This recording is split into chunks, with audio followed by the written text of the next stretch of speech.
Благодарам, почитувана председателка на комисијата. Јас на почеток би сакал да изразам едно разочарување што нема представник од владата на Република Македонија во моментов кога го разгледуваме овој извештај, затоа што на тој начин покажуваат дека препораките, забелешките кои што ги нотирал народниот правобранител, нив воопшто не им се важни. И дека нив не ги интересира што е тоа што пишува, односно кои се прекршувањата на човековите права, во кои институции се, кои се тие државни органи што тоа го прават и да ги слушнеме дури и нивните одговори тука да видиме зошто тоа не е надминато. Затоа што и овој извештај исто како извештајот од минатата година, сега не можам да кажам во кој процент е идентичен, меѓутоа во најголем дел се совпаѓаат забелешките. Различни се примерите, меѓутоа забелешките се горе-доле, значи во најголемиот дел се исти. Од страна на народниот правобранител, дури во извештајот во кој што ни го има доставено, конкретно е напишано, ќе цитирам: во оваа пригода за прв пат ќе изнесам дека посебно загрижува односот на властите кон институцијата народен правобранител. И тука пред се мисли и на владата, меѓутоа и на собранието. Во секој сегмент и покрај нејзината значајна улога во општеството, значи заштитник на правата на граѓаните, суштествено значајни за развој на стабилно демократско општество. Имено, минатата година за прв пат од донесувањето на измените и дополнувањата на Законот за народниот правобранител, пратениците не утврдија мерки по општите препораки дадени во годишниот извештај. Значи сме гледали извештај и на крај не сме донеле никакви мерки. Која е целта на нашето дебатирање овдека ако на крај не донесеме мерки и не обврземе институции за да тие мерки да ги спроведат, а после тоа ние тие мерки да ги провериме. Дали се превземени, односно преку извештај од народниот правобранител да видиме дали е нешто подобрено или не е. Понатаму, исто така, треба да се истакне фактот дека минатата година поради попречување на работа во разни области доставени се 18 посебни извештаи до владата, која за жал ниту еднаш не ги испочитува законските одредби на седницата на која се разгледуваат овие извештаи да го повика народниот правобранител. Значи 18 извештаи имаме, односно има народниот правобранител доставено до владата, законска обврска е да го повикаат, 18 пати не е повикан. И сега ние очекуваме дека, односно си мислиме дека тука ако дебатираме, ако разговараме за овој извештај, дека нешто ќе подобриме во општеството. Не. Ова е празен од што го правиме. Ние немаме додадена вредност на тоа што сме тука во моментов и дебатираме и дискутираме за овој извештај. Само ќе се согласиме дека е тоа така и на крај, откако ќе заврши седницата, овој извештај ќе го заборавиме. И ќе чекаме следна година друг извештај. Среќа е што верувам дека во овој пратенички состав, ова е последен извештај што ќе го гледаме како народни представници. Во однос на годишниот извештај, во делот на представките кои што се доставени до народниот правобранител, се гледа дека има еден тренд на зголемување на представките. Ако минатата година сме имале околу 2686 представки, оваа година имаме околу, односно над 3200 представки, значи имаме тренд на зголемување, истото се однесува и за предминатата година. И најголемиот дел од представките се однесуваат повторно на правосудството. Во делот на трендот, односно на зголемувањето на представките, тука се две работи важни. Првата работа е дали е зголемена довербата во народниот правобранител, па луѓето се послободни и можат да ги пријавуваат представките, односно да ги пријавуваат прекршувањата на нивните права преку представки, или пак е зголемена од друга страна неспособноста, односно непревземањето на мерки и активности од страна на надлежните органи, односно продолжување на кршење на човековите права. И јас мислам дека е второто. Затоа што видовте на почеток дека имаме тотално игнорирање од страна на владата кон извештаите на народниот правобранител. Ќе потсетам 18 посебни извештаи, на ниту еден владата не е нашла за сходно да го повика народниот правобранител. Исто така, критиката мора да оди и кон собранието, затоа што во изминатиот период ние имавме ситуации каде разговаравме за работи кои што може се важни, меѓутоа има работи кои што го засегаат целото општество. И тука пред се мислам, еве ќе ја спомнам, ќе направам една мала паралела и со извештаите на ДКСК, значи посебно во делот на стратегијата, спроведувањето на стратегијата за борбата против корупција, што исто така се разгледува на оваа наша комисија.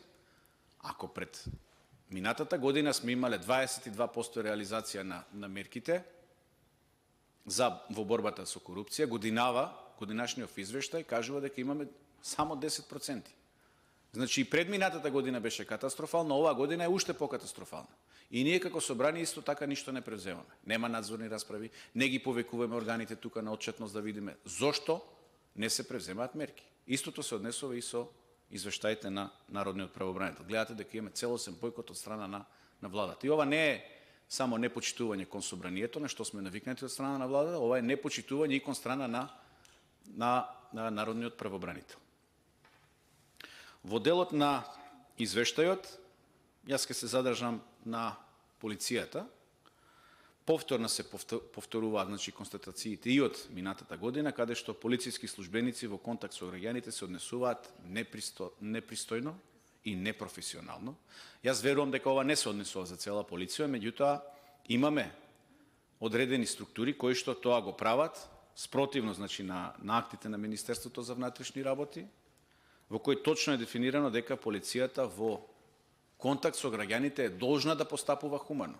Значи, ако сме некоја демократија, ако ние ја плаќаме, односно граѓаните ја плаќаат таа полиција, таа треба да биде нивен сервис, а не да постапува нехумано кон нив, да им го нарушува достоинството, да им го нарушува угледот, на некој начин да им нарушува слободите и правата. Од друга страна, исто така имаме констатација дека полицијата не е доволно ефикасна и е недоволно ангажирана во откривањето на сторителите на кривични дела, посебно во делот на кражби, а јас тука би додал уште посериозни кривични дела. Имаме ситуација каде во центар на Скопје имаше едно холивудско убиство, за кое што до ден денеска ништо не знаеме.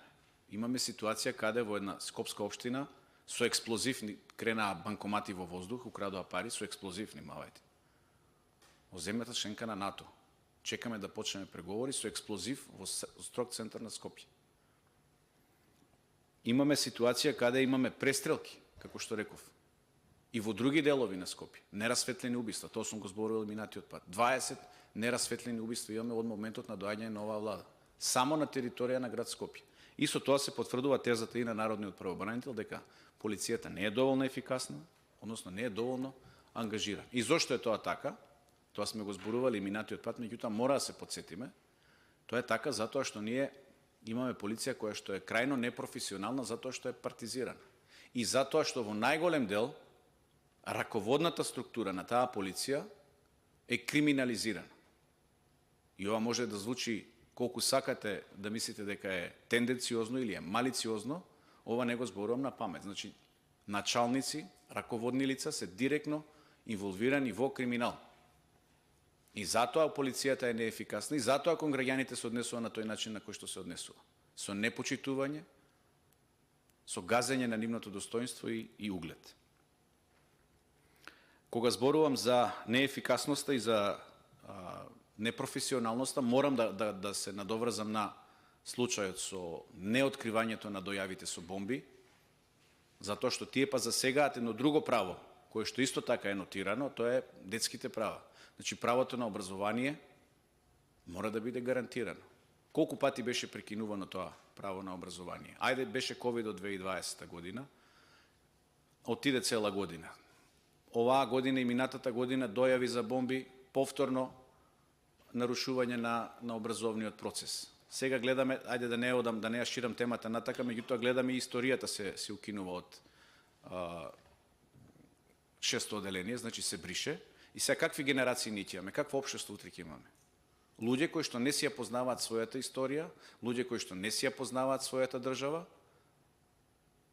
луѓе кои што скокнале цел процес на едукација.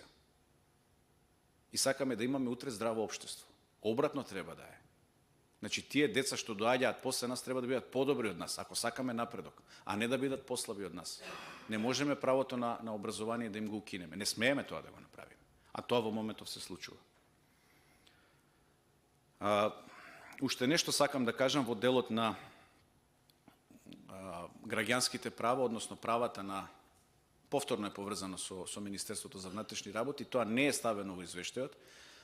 Во изминатиот месец имаме сериозна појава на социјалните мрежи, каде што точно има најави, односно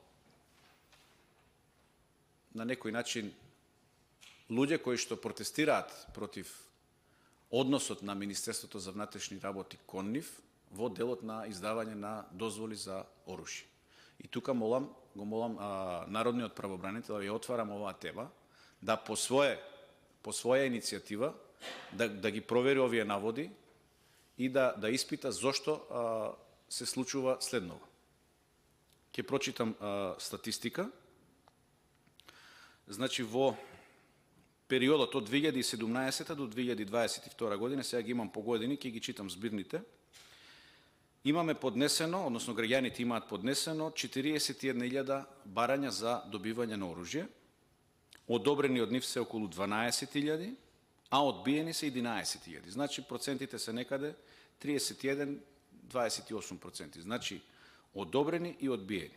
Меѓутоа, 41% од тие барања за добивање на оружје лебдат во воздух. Значи, зборувам 2017, 18, 19, 20, 20 и 22 година.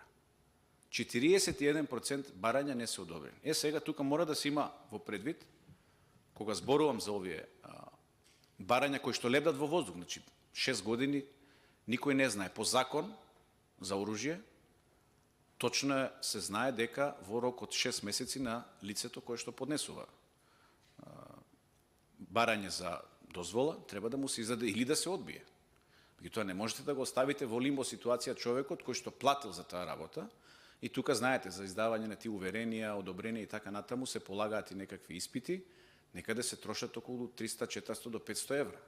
И се тие граѓани платиле, а и тие што се одбиени ги платиле, им пропаднале парите, веројатно имало некоја причина. Меѓутоа 41% чекаат и не знаат што ќе се случи со нивните барања. Се работи за една огромна бројка на граѓани, некаде се шпекулира до 100.000 луѓе дека поседуваат оружје. Сега не зборувам точно за овие, за сите 100.000, меѓутоа кажувам, точно ги кажав бројките. И сега ако погледнете, како што реков, која е сумата на инвестираните пари за добивање на дозволи и луѓето кои што немаат добиено, добивате една сума од над 10 милиони евра. Пари дадени од граѓаните, а немаат повратно. Тоа е сериозен проблем. Тука мислам дека се кршат одредени права на граѓаните и замолувам уште еднаш до народниот правобранител да го испита случајот и да постапи. Знам јас дека согласно неговите надлежности тој не е ниту законодавен дом, законодавен орган, ниту е судски орган да може да наложи. Меѓутоа со својата сугестија и со своето јавно настапување мислам дека може да поттикне, бидејќи гледате дека ние како партеници нас многу владата не консултира и не слуша тоа што го зборуваме, па замолуваме вие како орган на државата, значи вие доаѓате точно од таа коалиција, да кажам, сте биле нивен кандидат, така да би замолил да дадете свој допринос од овој аспект. И за крај, не сакам да должам многу, во делот на финансирањето, мислам дека тоа што е напишано во извештајот е уште еднаш доказ дека владата не се грижи за човековите права, затоа што ако може да се има пари за, не знам, надзори на фирми, сега да не ја ширам, или за пенали да плаќаме таму затоа што некој си земал право што не било негово, а да нема пари за народниот правобранител, институција која што сите се согласуваме тука, ја мислам дека нема човек што не се согласува, дека треба да биде издигната на највисоко можно ниво, тогаш не имаме сериозен проблем во државата, како што имаме. Толку би имал. Ви благодарам. Благодарам, колега.